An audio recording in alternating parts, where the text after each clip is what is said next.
And good morning, ladies and gents. Welcome to another video with the Carnal Conservative. Now, today we're going to talk about a few, I don't know, dull topics. This is going to be a very legalistic kind of video, a very autistic and very on points, very specific kind of topic. But I think it's something that we need to discuss because it's just something that I need to get off my chest. It's one of the many things that the world gets wrong. It's one of, to be honest, there are some things that if Carnal was king of the world that he would do and do it right. So I am officially presenting Carnal's tax plan. So, obviously, part of this tax plan, we're going to address item 1, which is the Declaration of Citizenship. Now, why should taxation and citizenship have anything to do with one another? Well, apparently corporations are people. You get where this is going, right? So, item 1, Declaration of Citizenship. All persons, including individuals, businesses, and corporations performing business in America will declare their citizenship with respect to their taxation status. All persons who declares their citizenship to be of and for the United States of America shall have a flat tax rate of 10% and qualify for any tax cuts, benefits, and programs provided by the United States of America for which they might qualify.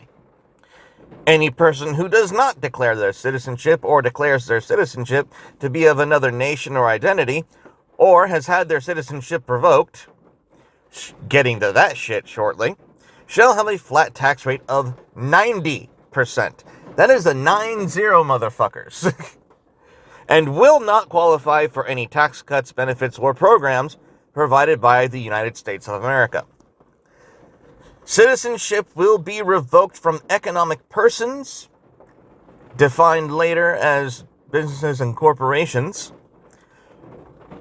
will be revoked for failing to employ Americans as 99% of their workforce, regardless of their declaration.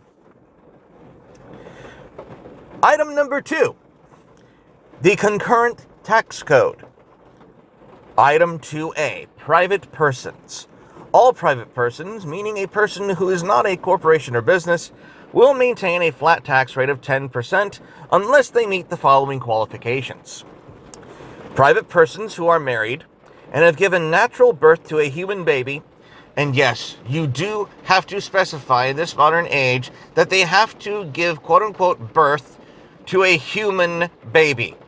I don't know why I felt that was necessary, but just to be safe, we're going to say and define explicitly human baby. Just go with me here. Shall qualify for a 2% deduction to their tax rate for the space of 5 years. This deduction is cumulative until their tax rate is 0%, and it renews for every child naturally born into the household. Now, there are some of you who are going to readjust a little bit about homosexuals, gays, LGBTs, adoptions. Look, this tax plan is not to let single moms or anyone else, or to make anyone else's life easier. This tax code is to promote the growth of the population and ensure that we have a fucking future. That's the point of the tax code. This is a reward for making sure we have a future. It is not a tax break for people who are hard up. I don't give a damn about your personal life choices and how they have negatively affected you. This law is for the promotion of our future as a nation. Can gays adopt? Yes, probably, from an organization willing to do so. Will this tax code benefit them? The fuck no. Because a man and a woman already made the child, therefore my interest in you is zilch. Nada. I don't give a fuck. However, this deduction is forfeit in the year when either of the married persons initiate divorce proceedings. Because children need a mother and a father. And again, we are looking at this tax code from the perspective of a better future for our nation.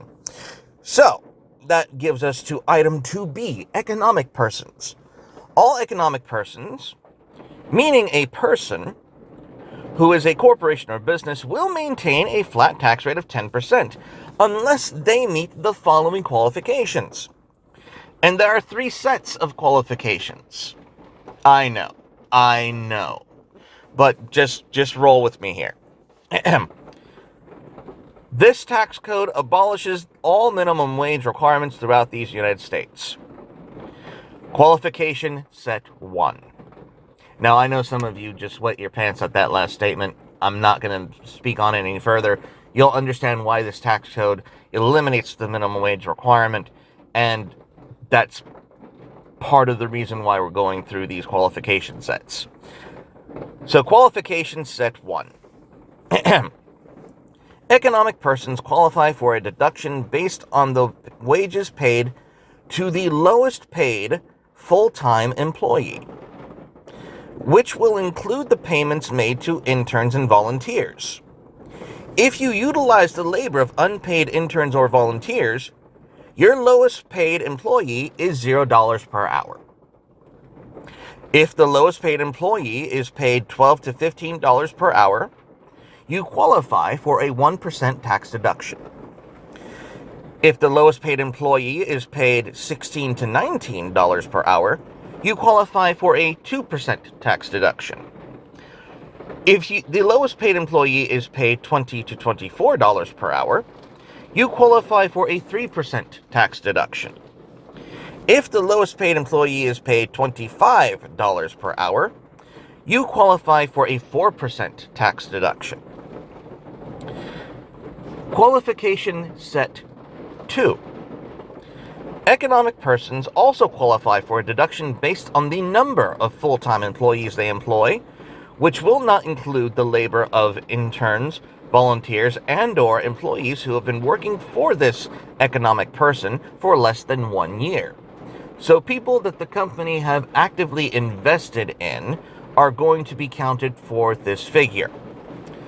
If you employ 5 to 10 people, you qualify for a 1% tax deduction.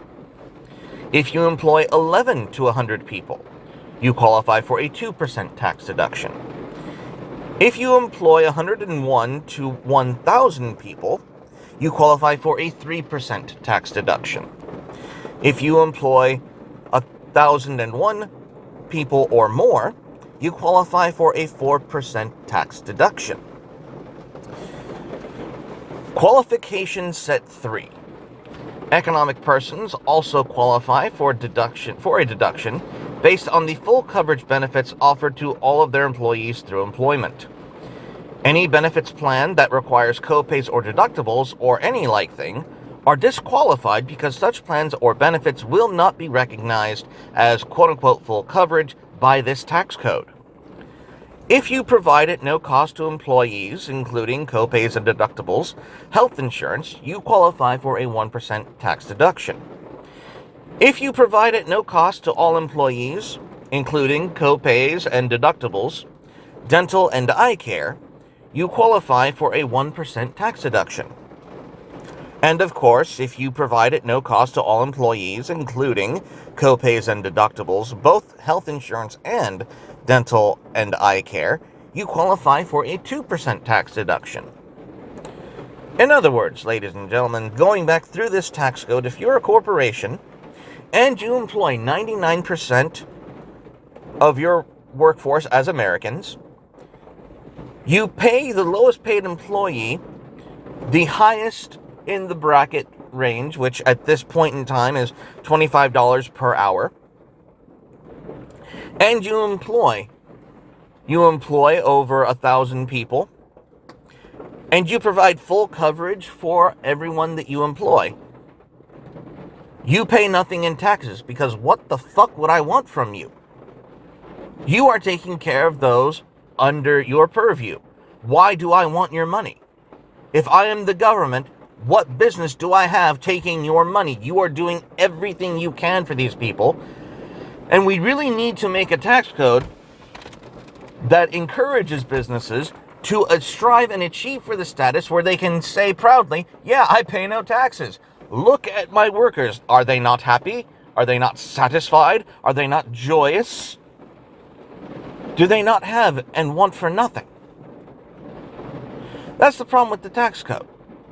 It doesn't let the business strive for the merit of not having to pay anything. It just tries to gouge the little guy and lets the big guy off with loopholes and bullshit. And that, ladies and gentlemen, is CARNAL'S tax plan. I, of course, look forward to your comments, your critiques, your know-how, and your expertise, as always. And I hope to hear from all of you very, very soon. As always, stay carnal and God bless.